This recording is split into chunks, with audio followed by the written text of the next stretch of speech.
Sabrina! Today I'm gonna be doing my January wrap up. So I had an amazing reading month in January. I managed to read 10 books. Way to kick off 2019 by reading 10 books. I also watched 5 movies and 4 TV shows. Let's get into it. So the very first book I read in 2019 was Children of Blood and Bone by Tomi Adeyemi. So Tomi Adeyemi is actually a local author for me. So even before this book blew up and anything, I've always wanted to read. I started it in 2018. It is a West African inspired high fantasy. The best thing about this book was the world building. The world building was done so well. I loved learning about this world, its history and the mythology. And the magic system, the way that works was so fascinating. I loved following these characters on this journey, both internal and physical. The writing was so good. Overall, this was a 5-star read. I loved it so much. My only complaint was the romance. The romance was a bit weak, especially with Amari. Chapter 2, Amari's handmaiden, she gets killed in front of her. This is chapter 2, okay? It's not a spoiler. The rest of the book, we see her grieving her. We see their relationship together. There's a scene where she flashes back and Binta and Amari are in like bed together and Binta's like comforting her and like doing her hair. How is that not gay? I don't understand why Amari was not gay in this book. Like, it kind of pissed me off falling for a guy in this book, and I didn't feel the romance at all between them. Like, I could feel that they cared about each other, but it did not feel romantic love. Romance was not developed at all. I just didn't really feel that deep of a connection with them at all. And the same thing happened with the other romance in this book. I did like them together and it was a lot more developed than with Amari, but still I didn't really feel that great of a connection between them, and there wasn't enough for me to ship them together. Amari does not come out as gay in the next book. I'm gonna be so pissed because she is so gay. I don't care what anyone says. She's gay to me. She's not straight at all. Next was the biennial Bibliothon. I vlogged every single day.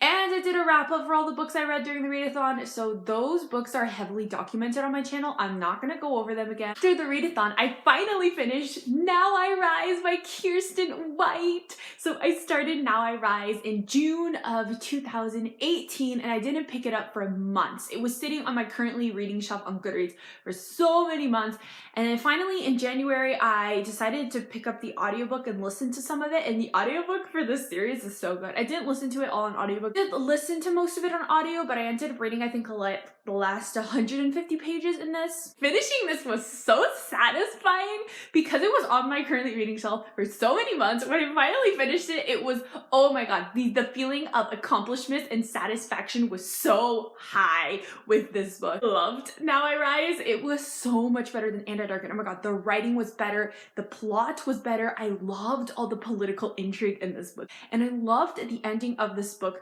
was so complex. We see the fall of Constantinople in the ending of this book, and then we also see Lada becoming Vlad the Impaler. I will say, as much as this book is far more superior to Anti-Darken, and Anti-Darken was amazing, I did prefer Anti-Darken a teensy bit more, only because all of the characters were together in Anti-Darken. Radu and Lada and Mehmet were all separated and they were all missing each other. I really love seeing them carve their own path, all separated from each other and go their own way in life, but I also just miss them all together. And in Anti-Darken, they were all together throughout the whole book. Excited to read Bright We Burn. I'm hopefully going to be picking up soon because this book is so fresh in my mind. I need to read Bright We Burn. After that, I finished Volume 6 and Volume 7 of Ms. Marvel. I've been making my way through this comic book series. I started in 2018 and I'm having the best time reading this. Volume 6 was by far the best in the series. I think this might just be one of my absolute favorite comic books ever read. This volume was so strong. I loved seeing Kamala go up against her idol, realizing that the person that she idolizes and loves so much isn't as great as she thought. Kamala's family history in this book. We see her grandma dealing with the partition and having to leave India, and we also see her mom being Pakistan to go to America. She also goes to Pakistan in this book. See her grappling with her identity as a child of diaspora, feeling of not belonging in either world, but being of 2 worlds. I loved seeing that. I wish it was explored more. Volume 7 was good,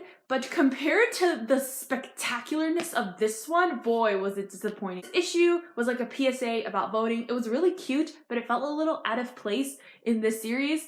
And then after that, there was this computer virus storyline that was interesting and all, a lot weaker than the other storylines of Ms. Marvel. My favorite part about Volume 7, we get to see Wakanda Wakanda. So Bruno, not Ms. Marvel, Bruno, he goes to Wakanda and he gets tied up in shenanigans and he gets to meet Black Panther. Really hope we get to see more of Wakanda in the next editions of the books. Last book I read in January was Escaping from Houdini by Carrie Maniscalco. Finished this book so fast. I started the audiobook literally like I think the last week of January, and I finished this the second to last day of January. This is a third book in a Stalking Jack the Ripper series, or mystery historical fiction series about a girl who studies forensic science, autopsies. Oh god, the autopsies in this like always like freak me out. And I love this edition. Everybody says that this is the weakest. I do agree, but I still really loved this one. They're in a luxury cruise line. There's this midnight carnival led by Harry, Houdini, Rose, and the characters interact with Houdini. That was just so cool. Carnival setting was so awesome. A lot of tarot in this book and carnival trips and magic. I loved it. I loved it so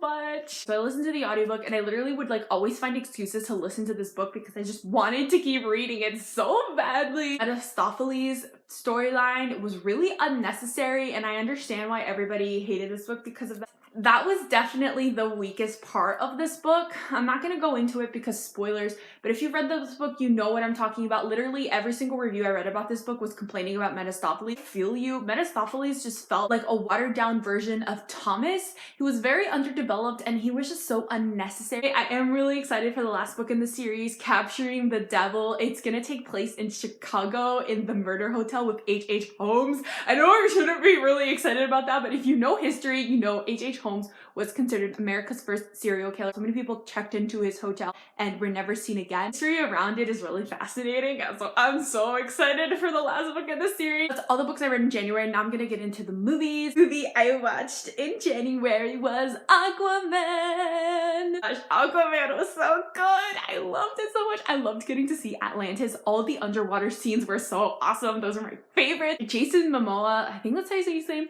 He was amazing as Aquaman. The only complaint is the pacing was kind of all over the place. For a lot of fight scenes, as much as I really enjoyed them and they were done really well, taken out like maybe one or two fight scenes and put in more quiet moments. Maybe even the quiet moments that they already had slowed them down a little bit more. And that I really loved Aquaman, and I cannot wait to see more movies with Aquaman. I watched another superhero movie, Into the Spiderverse.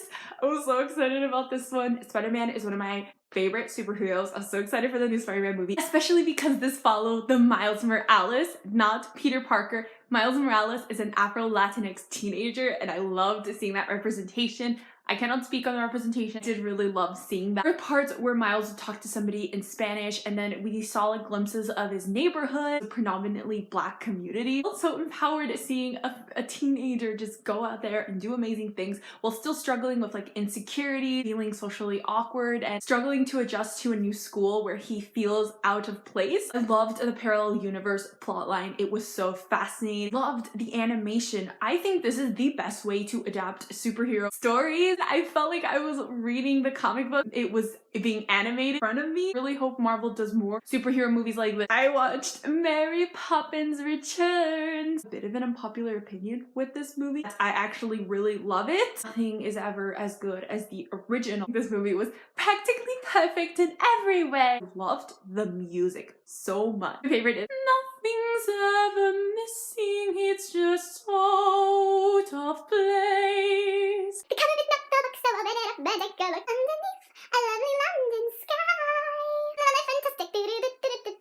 That was my favorite scene. Loved Emily Blunt's Mary Poppins. Her Mary Poppins was so different from Julie Andrews, but I love her take on Mary Poppins. And I know she actually went and read some of the Mary Poppins book. Her portrayal of Mary Poppins is more close to the original Mary Poppins than Julie Andrews' take. The original songs will always be iconic. The songs in the original movie is a lot of nonsense. Not much of a plot. This one had more of a plot. The songs had more meaning and significance. I love that Dick Van Dyke was in this. I don't understand why Julie Andrews couldn't have been in this too. Mary Poppins Returned. It was absolutely delightful. The last movie I watched in January, I watched on the last day of January, was Sabrina with Audrey Hepburn and Humphrey Bogart. I wanted to watch this movie because I love Audrey Hepburn. I was a little disappointed by this movie. The way she was portrayed as like a silly girl who was in love, lost her mind because she was in love. She tries to kill herself because the guy that she likes doesn't like her back. Bogart says something like, I feel so stupid, I just might kill myself. So disrespectful and insensitive. Being respectful of mental illness, not things that people talked about in the 60s. Me really uncomfortable seeing badly portrayed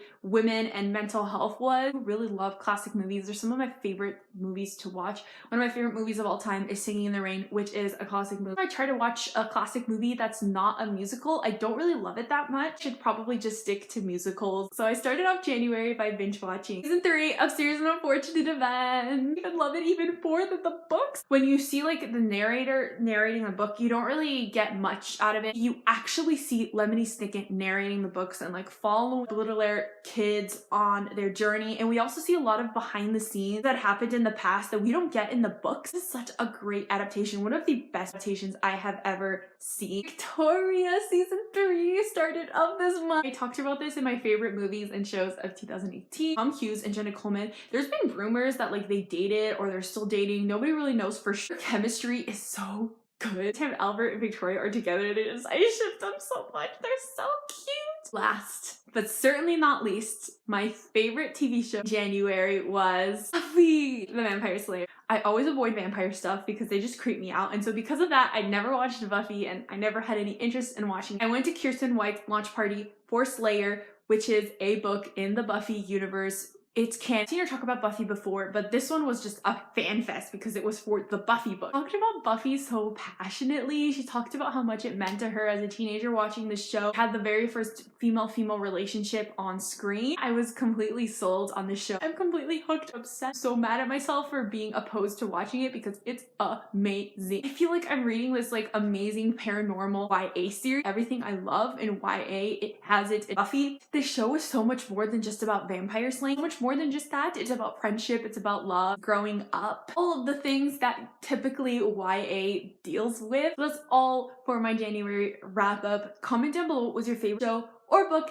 that you read / watched in January. Buffy was my favorite thing that I watched in January. Social media links are all down below. My Twitter, my Bookstagram, my Goodreads. Arrivederci!